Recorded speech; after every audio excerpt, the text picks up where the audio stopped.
Two recent developments could reshape the power dynamics in West Asia, or the Middle East as some would like to call it. One, Israel's daring airstrike on Hamas leaders in Qatar. And two, a bold shift in Israel's strategy against the Houthis in Yemen. Now, these are not isolated events. They are a piece of a larger puzzle, one where Israel is aggressively pursuing what some call a new Middle East, free from the threats that have haunted it for decades.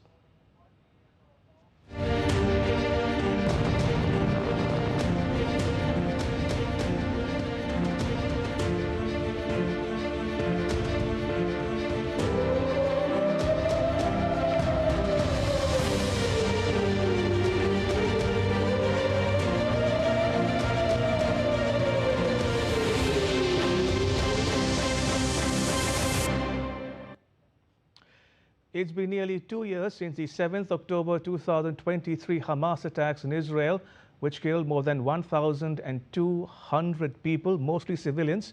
More than 200 were taken hostage.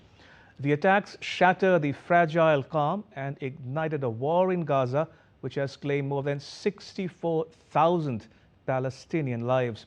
Women and children make up around half the dead. Israel responded by vowing to dismantle the so-called axis of resistance led by Iran, which comprises Hamas in Gaza, Hezbollah in Lebanon, and the Houthis in Yemen. It has bombed 4 capitals in Lebanon, Syria, Iran, and Yemen, and now a 5th in Qatar. It goes to show just how far Israel is willing to go. Let's begin with the Israeli strikes in Qatar. On 9 September, explosions rocked Qatar's capital Doha. As part of an operation codenamed Summit of Fire, Israeli jets dropped precision munitions on a residential compound in the upscale West Bay Lagoon area. The target was a meeting of top Hamas leaders, including Khalil al-Hayya, the group's exiled Gaza chief and lead negotiator for ceasefire talks.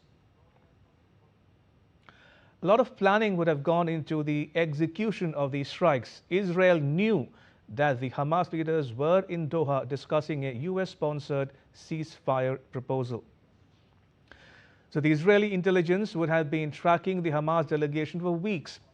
Prime Minister Netanyahu and Defense Minister Israel Katz greenlit the operation just hours after Hamas fighters carried out a deadly attack in Jerusalem on 8 September, in which 6 Israelis were killed.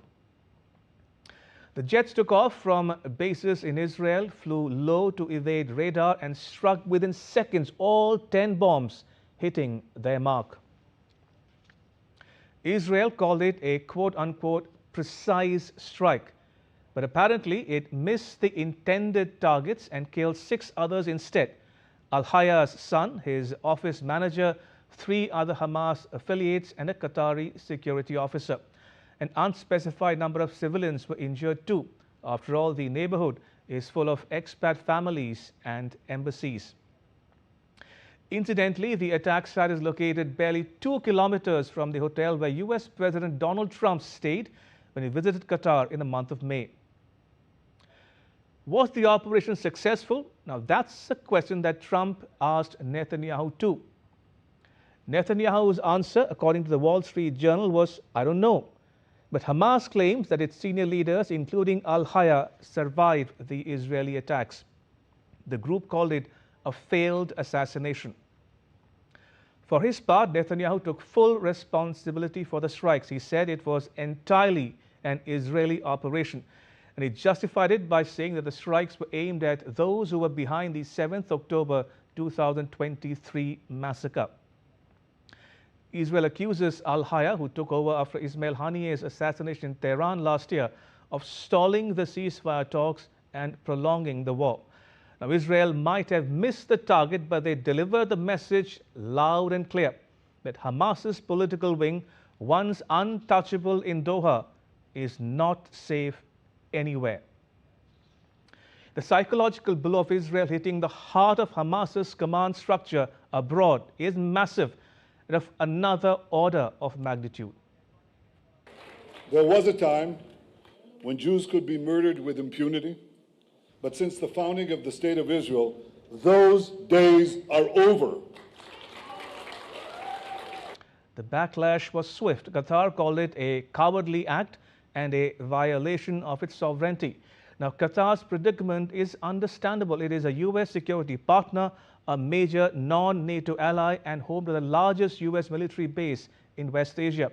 It's also heavily involved in the Gaza ceasefire talks. Even the U.S. under Trump expressed rare disapproval. Trump said that unilaterally bombing inside Qatar, a sovereign nation and close ally of the U.S. that is working very hard and bravely taking risks with us to broker peace, does not advance Israel or America's goals. He was quick to add, though, that eliminating Hamas, who have profited of the misery of those living in Gaza, is a worthy goal. Trump says that he was notified of the attack and that his special envoy in turn had informed Qatar. But by then, the Israeli jets were already in the air. It was too late to stop it. Now, Saudi Arabia, the UAE, Egypt, Turkey and the UN all condemned it as a breach of international law. The UAE, which normalized its ties with Israel under the Abraham Accords of 2020, called it blatant and cowardly. The Qatar strike should be seen as the latest in a series of the bold and extraterritorial operations carried out by Israel. But, and this is an important but, unlike past operations in hostile turf such as Iran or Syria, the strikes in Qatar hit a U.S. ally's capital city. To that extent, it is unprecedented. The Bloomberg news agency reported that the Qatar bombing shows Israel's belief that strength will win out. It says many Israelis, especially those leading and supporting the Netanyahu government, believe that peace will only come from strength and that defeating Hamas, its affiliates and the Iranian sponsor is the way to do it. The Jerusalem Post says something similar. It quotes Dan Diker, the president of the Jerusalem Center for Public Affairs, as saying that the Qatar strikes were a declaration that the rules of engagement have changed. We went after the terrorist masterminds who committed the October 7th massacre. And we did so in Qatar, which gives safe haven. It harbors terrorists. It finances Hamas. It gives its terrorist chieftains sumptuous villas. It gives them everything. So we did exactly what America did when it went after the terrorists, the Al-Qaeda terrorists, in Afghanistan, and after they went and killed Osama bin Laden in Pakistan. And I say to Qatar and all nations who harbor terrorists, you either expel them or you bring them to justice. Because if you don't, we will. So the Qatar strikes fit a pattern of decapitation of breaking the axis led by Iran, which comprises the Hamas, Hezbollah and the Houthis. And that brings us to Yemen, where Israel's strategy against the Iran-backed rebels who control Yemen's north is evolving even more dramatically. For months, the Houthis have fired missiles at Israel and disrupted Red Sea shipping in solidarity with Gaza. In March 2025, the U.S. launched a military campaign against Houthi targets in Yemen. The operation, codenamed Rough Rider, ended on 6th May. It remains the largest U.S. military operation in West Asia during Trump's second term in office. Israel, too, has carried out similar attacks, targeting Yemen's infrastructure such as ports and power plants. But Israel is changing tack. Now its strategy is to assassinate Houthi leaders. On 28th August, Israeli jets struck a Houthi meeting in Sana'a, killing Prime Minister Ahmed al-Rahawi, 9 ministers and 2 top officials, 12 in all. Al-Rahawi, a symbolic figurehead, was the highest profile kill yet, marking Israel's shift from degrading capabilities to eliminating command. Why the change? Well, for one, destroying Yemen's infrastructure didn't really deter the Houthis. Case in point, the Houthis withstood Saudi Arabia-led bombings for years. But assassinations sow chaos and signal that no one is safe. Gaza and Lebanon are good examples. Israel decimated Hamas's underground tunnels, killing its leaders, and Hezbollah lost Nasrallah and thousands of rockets, forcing it to agree to a ceasefire. Now, the third H, Houthis, are in Israel's crosshairs. It's the last piece of Iran's proxy puzzle. This ties into Israel's grand vision of a new Middle East. Israel has already ensured that Bashar al-Assad's fall in Syria cuts Iran's land bridge. By neutralizing the last of the three H's, Israel aims to further isolate Iran and secure its interests in the wider region. It's an audacious strategy every which way you look at it. Critics say it's an endless war, but Israel calls it survival.